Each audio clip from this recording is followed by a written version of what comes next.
Do you want to learn how to read newspapers effectively? Do you want to learn how to scan through voluminous newspapers to mine important content for the UPSC exam in lesser time? Well, then this video is for you. Hello everyone, I am Ashish Saini, an engineer, MBA and civil servant. So let's get started with the video without wasting any more time. Before we learn the technique to study newspapers, it is important that we understand that why should we read newspapers in the first place? Well, reading newspapers help you develop a better understanding of concepts. It helps you solve prelims questions.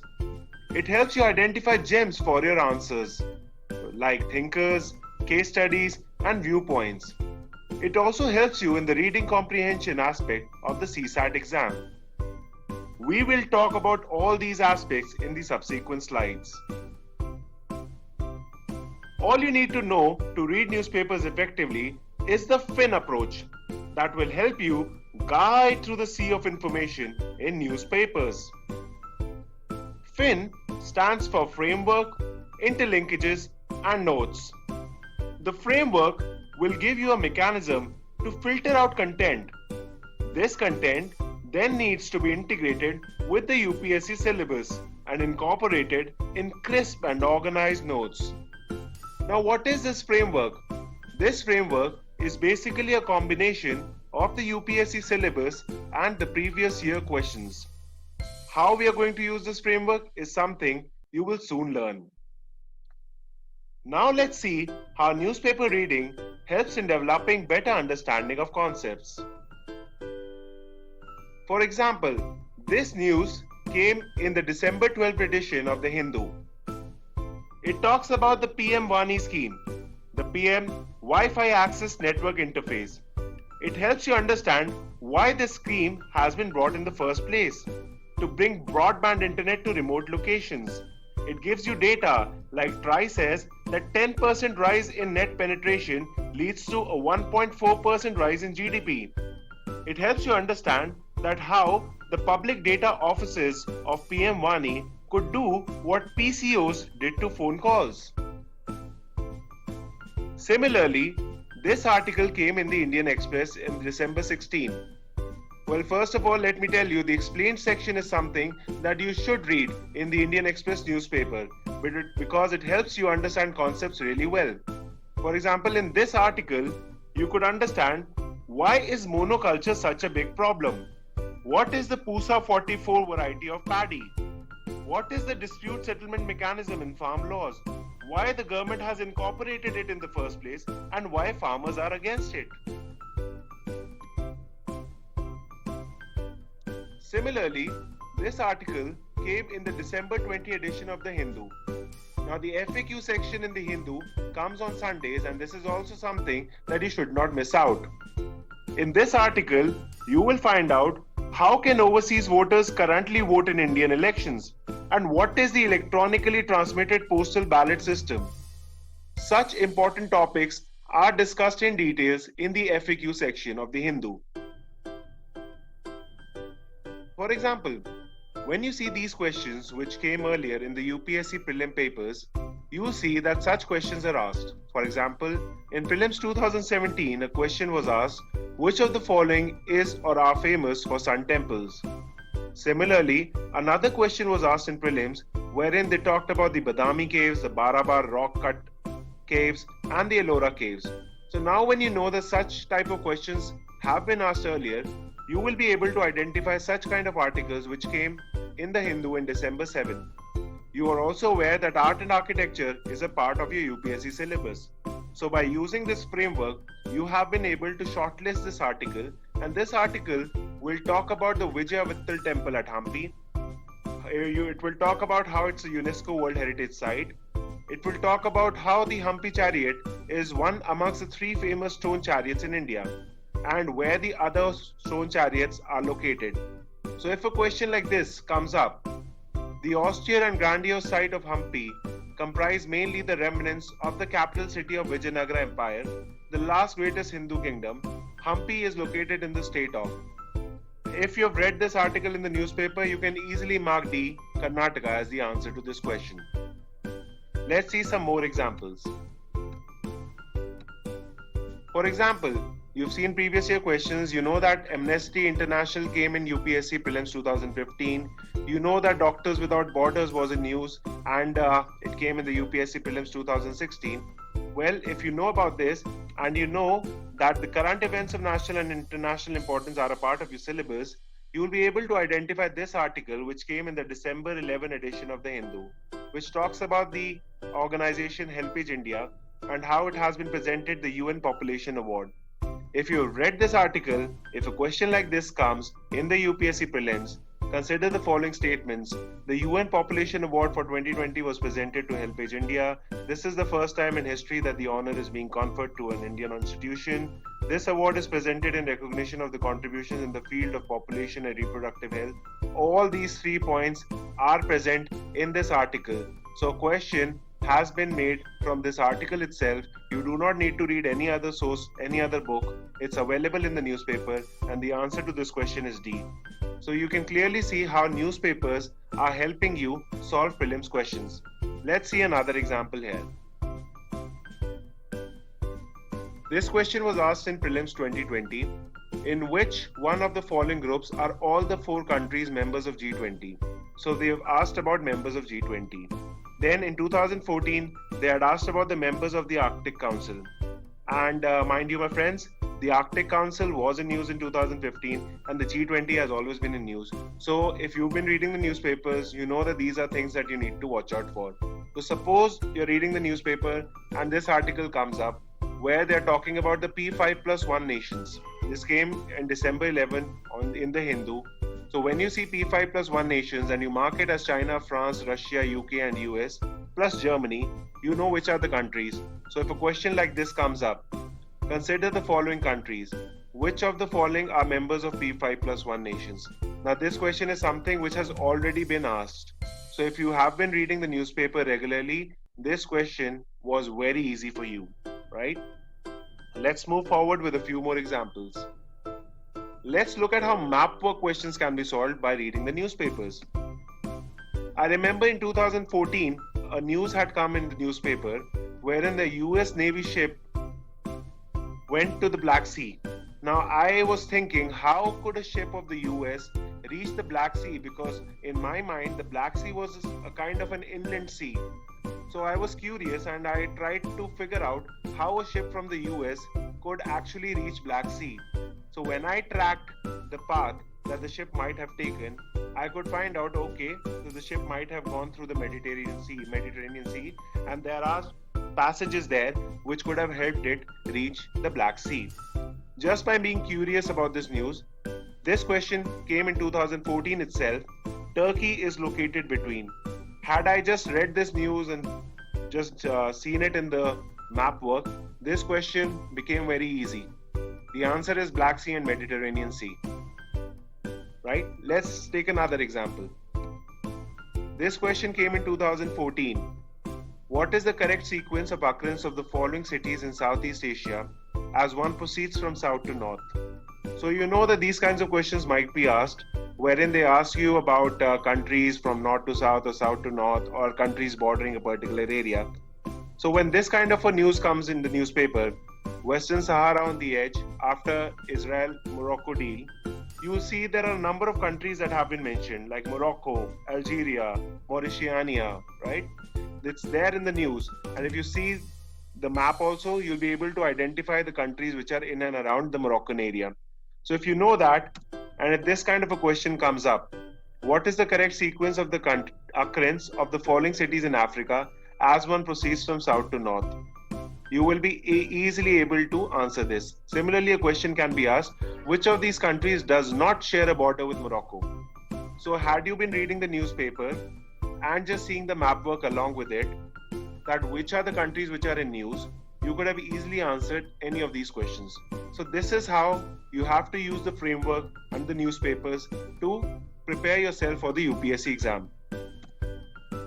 Now let's see how you can identify gems in the newspaper for your mains answer writing. Now, if you've been reading the previous year questions, you'll see that questions on digital India, questions on e-governance have been coming quite often in the mains paper.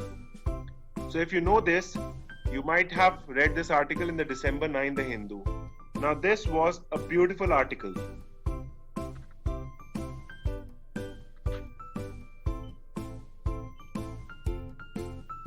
It talks about the rise of AI economy.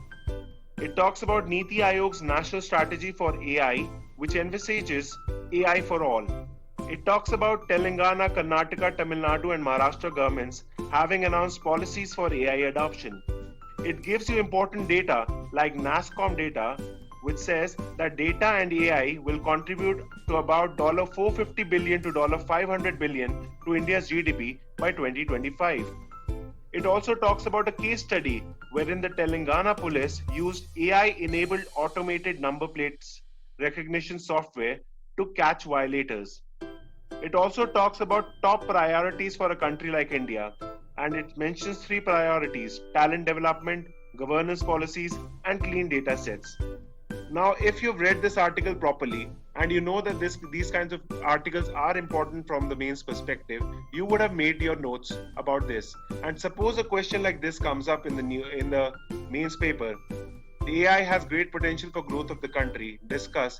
There are so many points which are already there available with you, which you can simply just vomit it out in the paper, and you will get that extra 1 or 2 marks, which will bring you into the list or can throw you out of the list. Okay. So let's move forward. Suppose you've gone through previous year questions and you know that hunger and poverty and malnutrition, these are things which have been asked regularly in mains. So you see in 2017 and 2019, both of them talked about hunger and poverty. So if you know that malnutrition is such an important thing and it is also a part of your syllabus where it says issues relating to poverty and hunger, you cannot miss this article in the December 10, The Hindu. This article talks about important data points like the Lancet study, which says that in 2017, a staggering 68% of deaths of children under 5 years in India was attributed to malnutrition. It also talks about data from the National Nutrition Survey. It talks about government schemes like Poshan Abhiyan, ICDS, the midday meal scheme, the public distribution system. Right? So if you made notes of this, you know that if a question on hunger or poverty comes up, you already have a number of points in your pocket. Now this article came the very next day in The Hindu, wherein it talks about MP government's initiative where mothers in MP have been pulled in to check health malnutrition. Now this becomes an important case study. And this case study, if you use it in an answer of yours, it's going to make the very difference in your answer as compared to others' answers, right? So this is how newspaper reading differentiates a good candidate from an average candidate. Now let's take another example. These questions have been in news about the El Nino effect, about the Indian monsoons, about the cryosphere affecting global climate. So you know, okay, these kinds of questions are there in the syllabus and might be asked. And this is a part of the syllabus topic, geophysical phenomena such as earthquakes, tsunami, volcanic activity, cyclones, etc. Now this article came in the December 12, The Hindu, which talks about Bengaluru scientists point to curving waves from the Atlantic region that might be drying up the monsoons. So you know that there is a thing called curving waves, which might also be impacting the Indian monsoons. So if a question like this came, and this came in UPSC itself, that consider the following statements. The summer monsoon in India is affected only by El Nino phenomena. Now, had you just read this news, you know that there are other phenomena like curving waves that might also be impacting the monsoons. So automatically one is wrong, right? So just by reading the newspaper, you can eliminate one, and the second one is a part of your geography static portion, right? So just reading newspapers adds a whole new dimension to your UPSC preparation. Let's take another example. Most of you might be thinking that ethics is something where you just need a book and you just read that book and your ethics course is prepared. But that is not true. Even for ethics, you will find case studies in the newspaper. Look at this, the Olympian Anju Bobby George. She achieved success and reached the top with a single kidney. She had many limitations, including being allergic to even a painkiller, but still she made it. So these examples can easily be quoted in your ethics paper or in your essay paper or maybe somewhere else as well. But this will actually add to your pool of rich data which can be incorporated in different aspects of your UPSC mains answers. Let's take this example now. This is again something which can easily be asked as a case study in ethics. And this came in the December 20 Hindu Science and Technology portion. It talks about the ethical challenges of vaccinating people with comorbidities. Now see the beauty of this article. The article talks about how different comorbidities like diabetes or hypertension that would impact which all people to vaccinate and which all to not. But the ethical question which comes over here is which comorbidities should we consider and which comorbidities should we not consider. Then it talks about what about the database? We do not have a strict database. There is going to be a problem of the rich and poor divide because the poor people do not go to normal doctors. They do not have a medical history with them. So they will not be a part of our database of people with comorbidities. Then there is going to be an aspect of divisions in terms of males and females. Males have been found to be at a greater risk of progressing to severe disease and even dying compared with females. So should males with comorbidities then be prioritized over females with comorbidities? Will that further exacerbate the underlying gender-based inequalities?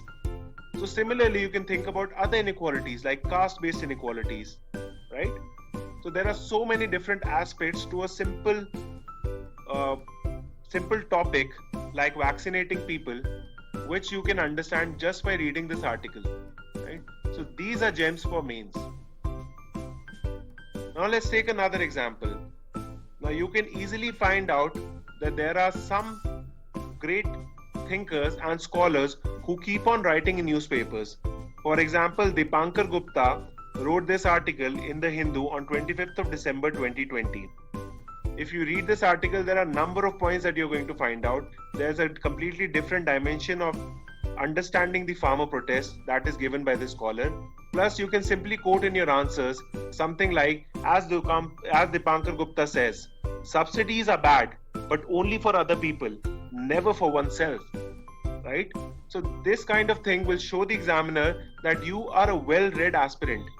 You have been reading newspapers, you have been reading other things, you have been reading scholars, and that differentiates you from other candidates.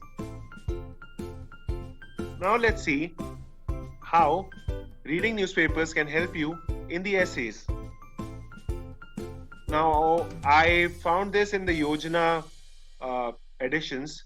If you see here, I've marked it. If you see the conclusion portion, this environmental issue of Yojana is a reminder of what Gandhiji had envisioned by saying, the world has enough for everyone's need, but not enough for everyone's greed. The time to act is now. Well, if you read this conclusion, it's a beautiful conclusion. And if you just note it down somewhere in your notes and incorporate in your own essays or answers, it will make all the difference. Because at the time of the examination, you do not get time to think about such quotes. But if you've read such quotes somewhere, you know how to incorporate it in as conclusions. You can simply write it down in your notes and use it in your answers. Similarly, let's see this. It talks about when the road is rough, a firm control over brake and accelerator determines how smooth the ride would be. The same holds true for the unprecedented situation we are in. It began with the complete lockdown to contain the pandemic and ensure better preparedness, and now with the series of unlocks, the economic activities are gradually gaining momentum. The trade-off is between accelerating economy and applying brake to control the pandemic. I found it really nice. Now, this is a very good way of starting an essay or an answer, and you can use this in different aspects also. For example, if we can use it in terms of the RBI policy of managing between growth and inflation, we can simply just put in growth and inflation instead of economy and pandemic over here, and it will form a very good introduction. So this is how you get good introductions and conclusions from newspapers and magazines. Well, when I was talking to you about the Fin approach, you now understand what the framework is, but what is also important is building interlinkages. Now, what do I mean by interlinkages? Now, this article came in the December 20 edition of The Hindu. It talks about the Sentinel Islands, and whenever you read such an article, you should immediately think about questions like this. Where are the Sentinel Islands? What are PVTGs? On what basis is a group of people classified as PVTG? Why are they important? Which all other PVTGs are there in Andaman and Nicobar Islands? This article also talks about a study by Chow, which is a very good case study for field study methodology. So some of you who might have taken sociology or anthropology as your optional can quote this study of Chow. Now this is how you get lots and lots and lots of data from newspapers, and this data you will not find in any other material from any coaching institute or from anywhere on the internet, and this is what is going to differentiate your preparation from the preparation of other students, and this is how you have to read the newspaper effectively. Thank you, friends.